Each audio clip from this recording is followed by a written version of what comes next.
Bonjour à tous, bienvenue sur Alpha Perf. Ce matin, suivi de marché et d'analyse sur Bitcoin, Ethereum. Nous allons voir un peu où j'en suis de mes trades, quelles sont les datas qu'il y a, quelles sont les annonces qu'il peut y avoir dans la journée, enfin se préparer pour une journée de trading. Alors, Bitcoin H1. Donc, j'étais rentré en trade avec vous sur le Discord. Je ne sais pas si vous avez suivi. Bon, je n'ai pas TP en haut. Enfin, j'aurais dû TP ici. Je ne l'ai pas fait. J'attendais que ça accélère, que ça aille chercher ses liquidités. Bon, visiblement, donc on a corrigé. Visiblement, ça ne veut pas repartir.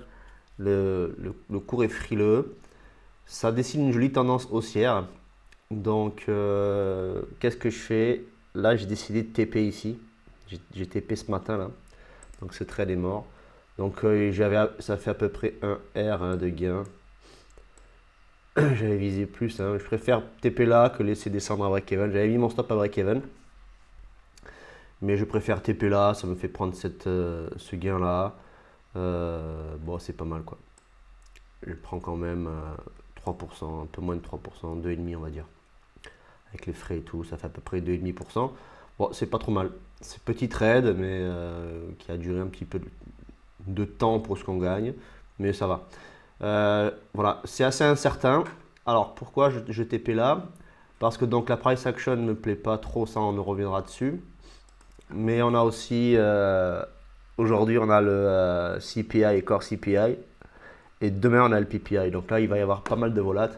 Une fois de plus, comme je vous ai dit, j'ai une vidéo qui explique, un tuto qui explique comment j'interprète ces choses-là par rapport à mes trades. Bon, mais voilà. Encore volatilité en attente.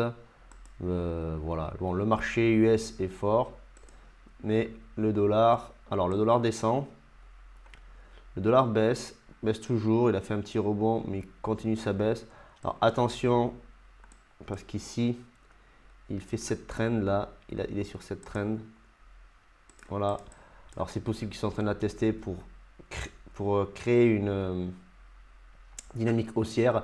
Surtout que le discours de Powell hier était très orienté sur une bonne santé du dollar. Bon, il y a les banques chinoises qui sont en train de collapse. Enfin, quelques banques chinoises qui sont en train de collapse. La banque centrale chinoise est en train de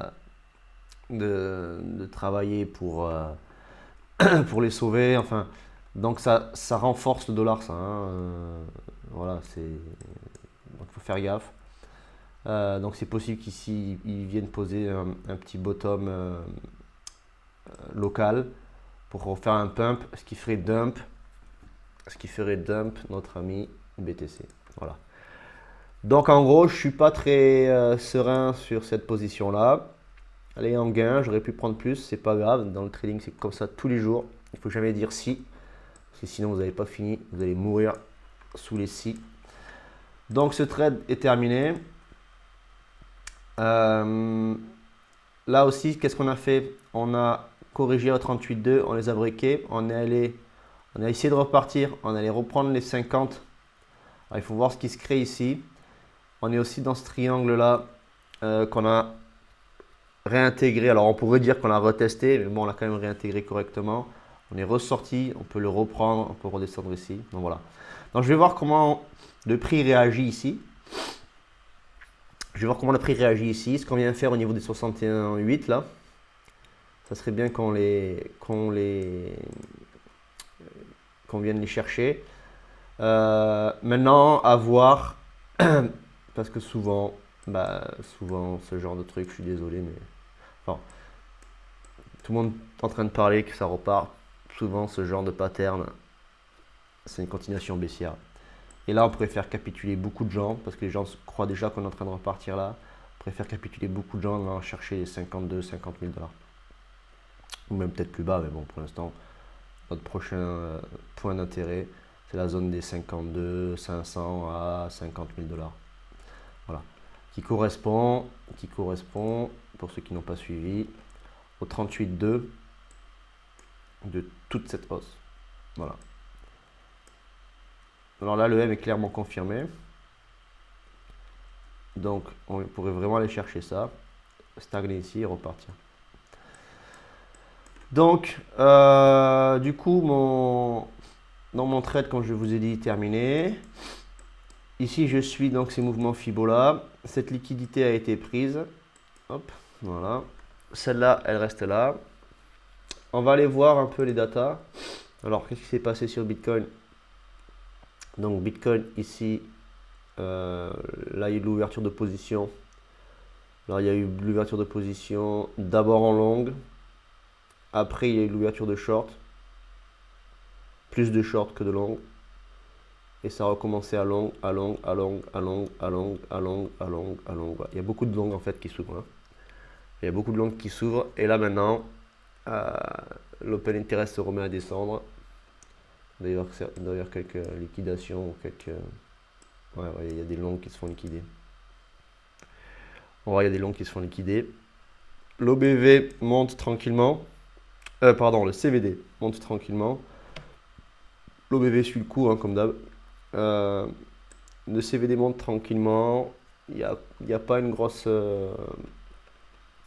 pas de gros rachat sur spot. Mais il y en a quand même, ça achète. Intéressant, c'est une fois de plus, on a fait une belle journée hier. Niveau ETF, une belle entrée d'ETF. Oui, la semaine. Lundi, mardi, mercredi. Bon, c'est décroissant, mais ça achète clairement tout ce qui est vendu. Enfin, voilà, ça rachète, ça rachète, ça rachète. Hein. À savoir aussi, hein, quand les ETF ont besoin de racheter, ça veut dire que les fonds, les petits fonds, les retail, les clients de donc tous ces gens-là, les clients de tout ça, demandent du BTC. Parce que eux, ils n'achètent pas si leurs clients en demandent pas. Hein. Faut pas oublier ça. C'est pas BlackRock qui décide d'acheter tout seul. Par exemple, c'est d'ailleurs c'est bizarre. Il n'y a pas iShare dedans. Ouais, bizarre. Faut que je regarde. Peut-être qu'il est sous un autre nom, le TF de BlackRock. Ok. Ah, eux ils ont vendu. Donc quand je vous disais, quand eux ils achètent, c'est que des clients leur demandent de rentrer. Donc c'est bon signe, c'est que les gens rentrent. Alors là, on va faire un tour sur ce qui se passe chez les whales. Les whales, bon, ben, depuis, ils ont acheté hier. Ils ont acheté hier. Et ouais, ils ont acheté hier. Alors hier dans la journée, ils n'ont rien fait. Les micro whales, eux, ont vendu. Les retail, eux, ont acheté, comme je vous avais dit. Et quand eux achètent, ben, ça descend. Voilà. Voilà. Après, on va faire un tour sur Ether aussi. Les liquidations. Donc, les liquidations, on a liquidé hier le cluster qu'on avait là-haut. On a laissé pas mal de liquidations en bas. C'est pour ça que pour moi, un retour dans les 56 est presque inévitable à très court terme. 24 heures, voilà, il y a pas mal de positions. Là, on en a en haut, on en a en bas à aller chercher. Là, on a commencé à aller choper ça. On va continuer, je pense. Voilà. On va nettoyer là. Je pense que là, il faut nettoyer. D'ailleurs, avec les deux chiffres qui vont sortir, ce sont des bonnes choses, les chiffres, pour donner de la volate et aller chercher sans vraiment de raison aucune, faire des mèches pour aller chercher les liquidités. Voilà. Donc on voit ici, là, on a une semaine, il y a bien de la liquidité. Bon, il y a tout ça à aller chercher jusqu'au 56. On peut même aller jusqu'au 54. Donc voilà, à voir si c'est gourmand ou pas. Donc pour la reprise, je reste encore... je vais attendre une price action plus propre que ça. Je reste encore sceptique sur le fait qu'on reparte. Alors on est sur une tendance haussière. Hein. Ça y est, hein, on l'a bien dessiné. Hein. C'est-à-dire que on a un plus haut ici, on a un plus haut là. On a voulu nous faire peur ici, mais du coup on a repris cette tendance haussière. Donc les bas sont plus hauts, plus haut, plus haut. Et les hauts sont plus hauts, plus haut, plus haut. Bon, là on a fait une petite hésitation. Plus haut, voilà. Hein. Donc la tendance ici, alors je vais quand même laisser ce triangle là, je vais vous dessiner cette tendance. Tac, tac. Hop.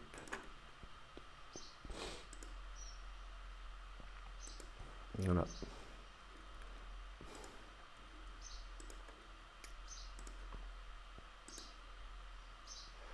Voilà, votre tendance elle est là, hein, à peu près. Ok. Tac, tac, tac, tac. Là, il faut pas qu'on descende plus bas que ça, quoi. Là, même si on vient chercher ça, donc retester le bas du triangle, on reste en tendance haussière. Hein. Tac, tac, tac, tac. Il faudrait qu'on reparte. Voilà. Donc, bon, j'ai enlevé tous ces traits là, j'aime pas ça moi, mais j'aime avoir des charts assez légers. Même mon triangle m'embête un peu. Bon, je l'avais gardé pour vous, mais moi je l'ai à l'œil. Après, je ne traite pas les triangles, attention. Hein. C'est des indications chartistes que les gens regardent, donc je suis obligé de les regarder, mais je ne les traite pas. Hein. Voilà, ça me donne des petits infos en moi. Voilà. Moi, j'attends mes zones. Voilà, donc ça, ok pour BTC. On va continuer donc sur Ether. Donc Ether, alors Ether est un petit peu plus fort. Regardons ETH BTC.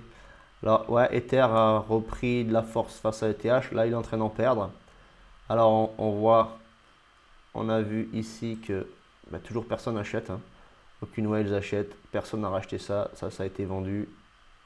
Ça ne rachète pas ici. Ça fait, alors ETH monte ici. C'est les retail qui le feraient monter. Ok. C'est pour ça que ça monte assez faiblard. Pourquoi pas. Mais j'ai du mal à le croire. Parce qu'il n'y a pas de gros 87 millions, 86 millions, 80 millions. Ouais, il n'y a pas de gros ordres qui se posent, enfin qui sont faits sur les retail, je pense. Voilà. Moi, je m'attends vraiment à la sortie des ETF qui va faire mal. Là, ça va piéger du monde. Et ça risque de faire un gros dip sur les alts qui va nettoyer pas mal de gens encore. Vous voyez cette price action là, on va la voir sur TradingView, mais cette price action là, bon, c'est haussier aussi, mais c'est faible, c'est très faible. On va ajouter un ici. Alors, ETH USDT. Voilà. Alors, je prends toujours le contrat per Binance. Bon, déjà, c'est parce que c'est celui que je trade. Et en plus de ça, c'est celui qui a le meilleur volume. Alors, n'oubliez pas ici à chaque fois de changer les spreads, parce qu'il ne se change pas tout seul. Voilà. Ici, vous tapez ETH USDT. Moi, je le compare à l'USDT spot de Binance. Voilà. Alors, des positions s'ouvrent. Pas mal de positions s'ouvrent. Bah là, c'est clairement... bon, là, on a des shorts qui sont ouverts. Ouais, alors, pas mal de shorts ouverts ici. Ici, ça a été position refermée, donc certainement des shorts refermés. Ici, ça ouvre. Voilà, ici, ça ouvre, en long, ça ouvre en long, ça ouvre en long depuis là. Et depuis ce haut là, ça se remet à shorter ici. Alors non, pardon. Ça referme des positions, parce que l'open interest descend. Des positions se referment, donc ça referme. Ça doit refermer des longues. Voilà. OBV, CVD, flat. Il se passe rien sur ETH, c'est ça que je trouve bizarre. Il a une structure qui est relativement jolie. Enfin jolie. Il a une structure intéressante à trader. Mais il se passe rien sur les datas. Je trouve étonnant. On va regarder les liquidations. ETH, cher ami. Pareil, je regarde Binance. Je m'emmerde pas. Pardon, je ne m'embête pas. Quelques liquidations en bas, quelques liquidations en haut. Il y a du monde un peu partout. On peut vraiment aller chasser dans tous les sens. Voilà, là c'est typique d'une position. Enfin, il n'y a pas grand chose à voir quoi. Alors ici j'étais. Je crois que c'est là que je suis rentré en trade. Ouais, je suis rentré en trade par là. Non, pardon, désolé. Oula. Je suis sur ETH BTC là. Voilà, je préfère. Désolé. Donc, on revient. 1 heure, voilà. Parce que j'étais perdu, je trouvais pas mon entrée de trade là. Donc je suis rentré en trade par ici. Je me suis fait stopper parce que j'avais mis un stop très serré juste au-dessus là. Donc je me suis fait stopper comme un bleu. Après bon, ça c'est clairement pas joli. Là, je pense que je vais voir ce qui se passe ici en 5 minutes. Parce qu'ici, je vais mettre une position avec un stop pareil. Alors pas là, je vais remettre le même. Je vais reprendre la même position, je pense. Plus ou moins la même. Parce que pour moi, on va... Là, c'est joli en plus. Prise de liquidité. En petit rebond technique. On vient dans cette zone-là. On reprend ce range. On va voir comment on réagit. On met un stop ici. Et on va aller chercher ça, quoi. Voilà, j'irai chercher ça au minimum. R de 360. Et à voir après si on revient faire un plus bas ici. Si ça dump fort, allez venir chercher cette mèche. Voilà, pour moi il y a un joli short à mettre là sur. Alors c'est du court terme, je suis en 15 minutes. C'est un trade que je vais suivre en 5 minutes. Alors ça on peut jouer avec la volate du jour justement. Ou avant la sortie des chiffres. C'est ce que je vais faire je pense. Alors c'est pareil, très risqué, là il faut suivre, il faut être devant les écrans. Donc voilà, pour vous dire, là je vais même le rentrer je pense assez rapidement. Parce que la réaction est top ici. Alors comment je vais le faire avec vous? Comment je vois ma réaction en 5 minutes. Donc en 5 minutes ici, vous voyez, j'ai mon bas de range, ok, qu'on vient de réintégrer ou qu'on est en train de toucher. Alors je vais vous le dessiner. Allez. Je vais faire ça rapidement. Voilà. Vous voyez ce range là, vous voyez cette zone de prix, travailler, tac, travailler ici, breaker, retester, tester, retester, retester, retester, breaker, retester. Qu'est-ce qu'on fait? On va attendre de repartir. Alors, un indicateur pour moi qui me fait attendre un petit peu. Inbalance ici, belle inbalance haussière, baissière ici. Là, on vient de combler celle-ci à 100%. Possibilité d'entrer là déjà. Ok. Qu'est-ce qu'on va faire? Est-ce qu'on va chercher celle-là? Alors, je vais poser mon Fibo. J'essaie d'aller vite parce que là, on est vraiment sur une entrée rapide. Hein. Zone des 38,2, joli. On peut aller chercher la zone des 50. 61,8, zone parfaite de rechargement. Donc, entrée possible ici. Alors, stop, je vais vraiment pas aller chercher à batailler. C'est-à-dire que si on doit se retourner, je pense qu'on pètera même pas les 76,4. On ne devrait pas péter les 76,4. Alors, si je rentre maintenant, mon stop sera pas plus haut que ça. Voilà, ici, là, ok. C'est-à-dire que si je monte en haut de range, je mets un petit peu plus haut, au-dessus d'une balance, au-dessus de cette zone-là de travail du prix. Voilà, donc première entrée qui me donne bien envie, ben, elle est maintenant. Voilà, ici. Et je serai capable de scale up mon trade ici, avec une autre partie du trade qui serait là. Voilà. TP donc du trade ici. Suivant l'heure, après, là je vais suivre suivant l'heure et les chiffres. Ici, passage à break-even. Et après, donc ici, je vais vous mettre un petit...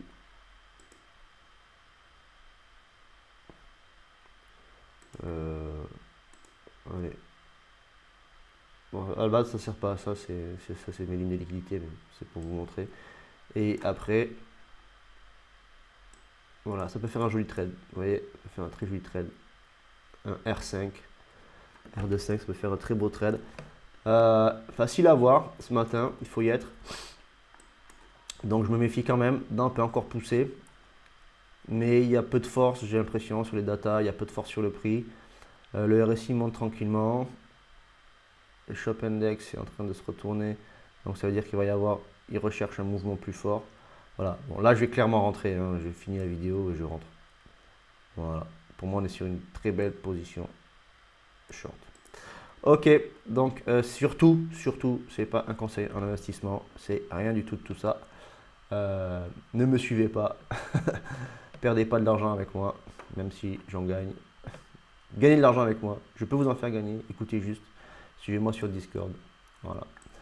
Bon voilà, n'oubliez pas surtout de protéger ce genre de positions, elles sont pas faciles, c'est facile à voir comme ça, c'est facile à voir quand je vous le montre, c'est pas facile à gérer, il peut y avoir un mouvement très rapide, on est sur du très court terme, il peut y avoir un mouvement très rapide qui vous approche de votre stop, qui vous stoppe, comme ça m'a stoppé hier, hier je me suis fait stopper, il faut oublier, j'ai perdu hier. J'ai perdu un demi-R, hein. Donc voilà.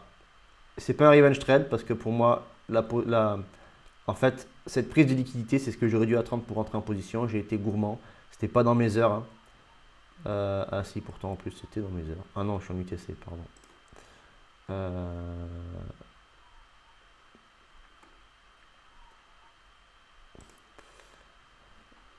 Je suis... ouais, c'était 20 heures. Ouais, c'était un peu tard, je bouffais quoi. Et non, j'aurais dû attendre cette prise de liquidité pour rentrer. Là, j'aurais vraiment pu rentrer ici. Mettre mon stop là. Et je serais dedans, je serais toujours dedans. Bon, j'ai été un peu gourmand, un peu rapide hier. Enfin voilà. Pour vous dire, le trading, c'est ça, hein. Il faut aller vite. Il faut être réactif. Allez, ben, be safe. Faites attention à votre capital. Be safe and follow. Merci à vous.